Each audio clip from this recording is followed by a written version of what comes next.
So one of the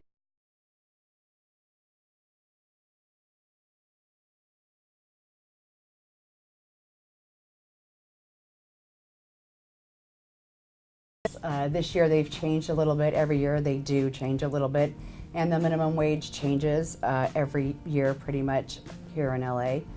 So what is your advice and words of wisdom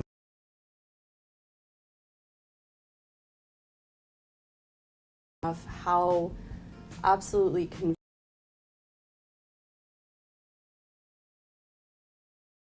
experience that? First reason being that they happen to be tenants, so you have landlord-tenant law.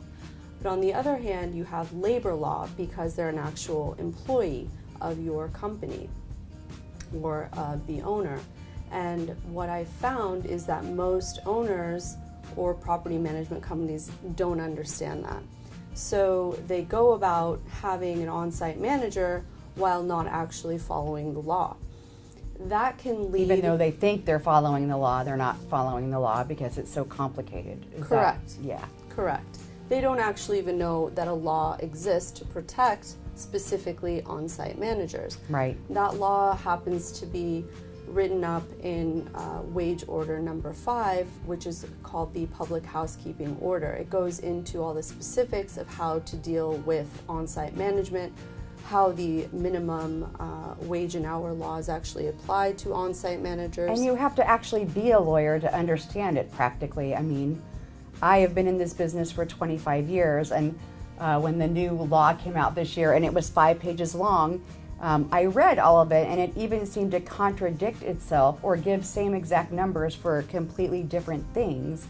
And even I felt confused after reading it. So I think it's really hard on the average owner to just figure out which one is the right one and make sure that it's right. They go to the apartment association, they print out whatever's there, and that may not necessarily be the proper one for the number of units they have, because that is critical, whether it's Correct. under 16, over 16, because it's a different on-site manager agreement if you have under 16 units, and then over, and then exempt versus non-exempt. There's so many aspects to it. Yes, labor law can be like reading Greek to a non-Greek.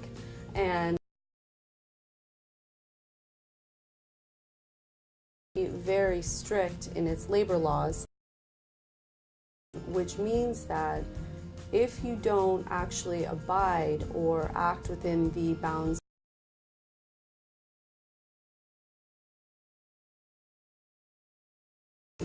and sanctions and massive litigation. So to make it very simple, some of the things that an owner can do to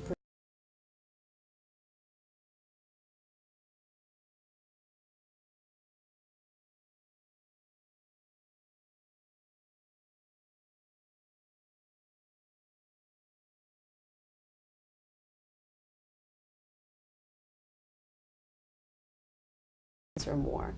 Second, record keeping. There should be timesheets provided to the owner, whether it's on a weekly basis or bi-weekly basis. Property manager, right? Or property management. Then what you want to have to further insulate yourself is a monthly certification of time. That would be useful for your manager to be certifying in writing the number of hours they worked the preceding month. And when I was first told about this, it sounded really complicated, but really what it is a sentence that just says, I certify these hours are true and correct. Is that right? That's correct. That is useful because in the event that you have an on-site manager who then wants to make a wage and hour claim and not only sues the owner but also wants to sue the property management company, you have a record of what hours they actually worked, because wage and hour claims can be very, very huge. They can be very litigious and they can be extremely costly. Because like I said before, California laws are very unforgiving when it comes to employment law.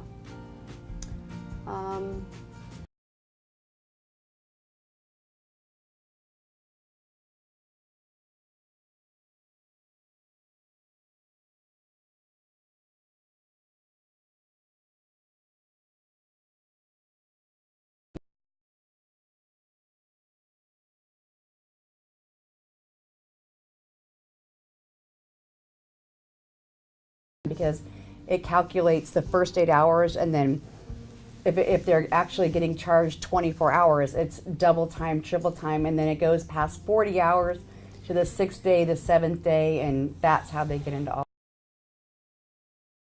Penalties do not stop. There is just, Right. they Yeah. rack up, and attorneys who get wind of these types of suits love them. And the tenant doesn't even have to bring it to a lawyer necessarily. They could even go straight to the labor board. That's right. The labor Yeah. commissioner will also be very helpful and very protective of the employee in these types of situations. Right. I was, I think, confused enough by the labor law, especially with a case we had recently with an employee that we wanted to work out amicably and put behind us. And so you were nice enough to go in and speak to the labor board about what we should and shouldn't have. And it is a complicated process, and I definitely would recommend to any of my clients that, well, I shouldn't even say my clients because I already do it for my clients, but I would recommend to anyone who owns a building and that they have this particular agreement done, signed, and then backed up and documented properly with the certification that you spoke of. And once you understand that, if you already have an agreement in place with your on-site manager, review it. Review it for whether or not it is in actual compliance with the law, because chances are it's not. Right, and you can always redo your manager agreement, have them sign a new one. And one of the things that I like to do when I sign a new agreement or I bring on a manager from another company is I have them sign a release saying they're not owed anything at that point of signing the agreement, so that you go forward with a clean slate. Always protect yourself from liability. So in closing, as far as the wage and hour claims go that can result from having an on-site manager, you want to have a very well-drafted employment contract, and you want to make sure that all of your record keeping is intact.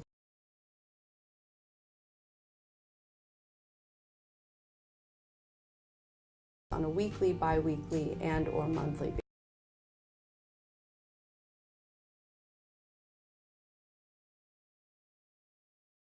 basis. We certainly have appreciated and benefited from having legal counsel on site and with us, and hopefully now all of you have benefited from her advice, and we hope to continue doing these segments so that you all learn more from what we experience on a day-to-day basis. And I think given the number of units we have, we probably encounter a lot more than some of the smaller owners, and so hopefully you can learn from our mistakes, and Sky Properties is here when you need us. Thank you for watching us today. Please go to getsky.net.